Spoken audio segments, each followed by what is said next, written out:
Here's just another quick update on how I'm getting on with the MegaIC Tester and breadboarding the circuitry and developing the software for the current and voltage sensing. As you can see, I've got a lot more connections to the resistor ladder network going over to the multiplexer. That's I'm putting more channels in so I can check the voltages. I've got a lot more connections over to the oscilloscope, which we'll come to shortly. I've also got a lot more connections over to the Arduino. That's because I've implemented all 16 channels on the multiplexer, which basically checks 8 pins on the ZIF socket on the IC tester. I've implemented the software that supports the voltage and current sensing. I've changed the keyboard, got rid of the 74 and 50 and 4000 buttons, but that allows me to get all these additional buttons in down at the bottom here, which will then allow me to support all the different families of CMOS and TTL chips.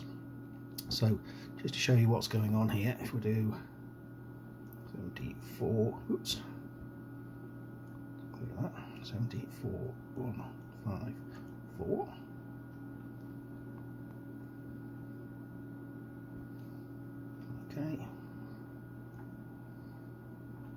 Okay, so what's new on here?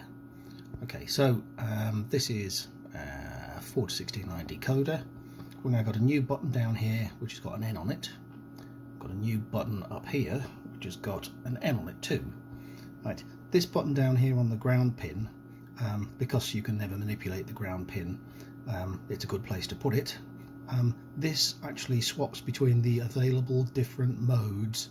So instead of the name of the pin, if I click the N button, okay, that's now showing us the voltage and the current on each pin. So 3.36 volts at 0. I can't actually read it. Oh yeah, 8.0 milliamps. Okay, so some of these numbers are not real because the bottom 16 pins are not actually connected to anything at the moment, and they're just false readings from the analog to digital converters. But I've implemented all of the stuff to scan down all the channels on the multiplexer, pick the right values off the ADC and record them against the pins, and then work out the current. So at the moment this little button down here has changed to a B, which shows both the voltage and the current. Click it again, it goes to V, so we just get the voltages. Click it again, goes to current, so we just get the current. Sorry, goes to I for current. Then we've got A, and these are just the raw readings off the analog to digital converter. So if we go over and look at the oscilloscope, and what we've got here is we've got this pin at the top, which is what I'd call the diag pin, and in the software I wobble that pin up and down when I'm starting something that I want to trigger the oscilloscope on. We've then got the 4 different select lines for the multiplexer, and if you remember, all of those are shared between the 3 different multiplexers that I've got on the printed circuit board.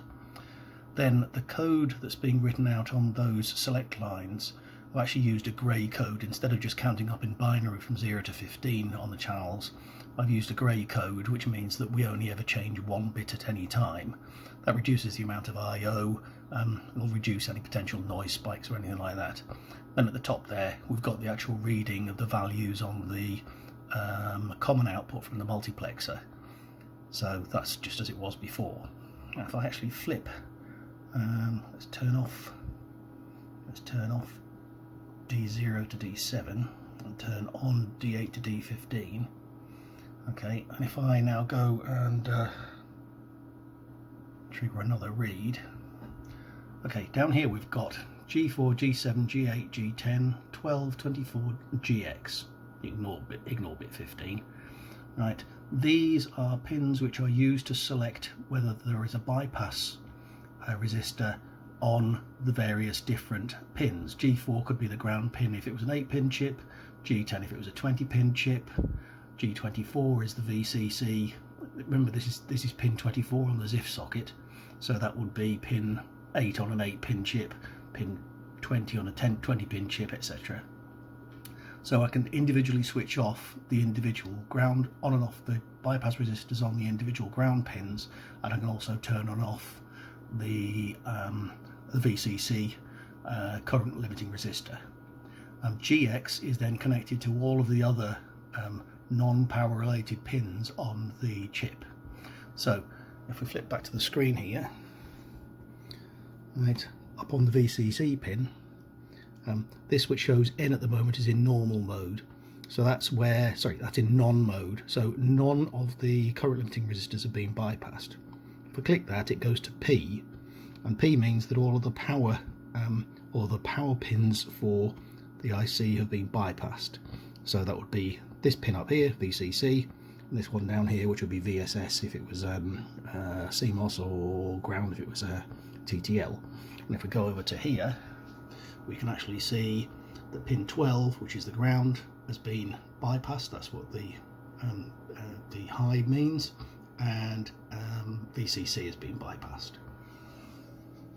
So if we now go and click the P and we change it again, right, so that's gone to A, so that means that all of the bypasses have been set.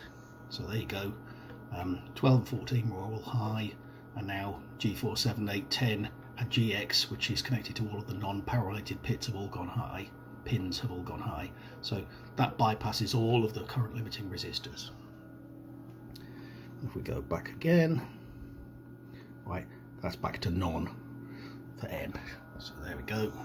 We've got all of the bypass resistor selects going low. Now if we go back here, do a done,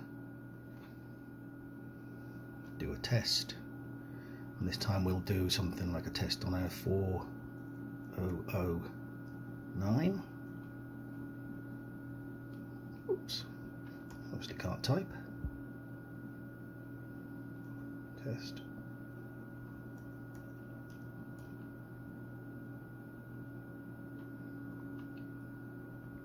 So that's a 16-pin chip.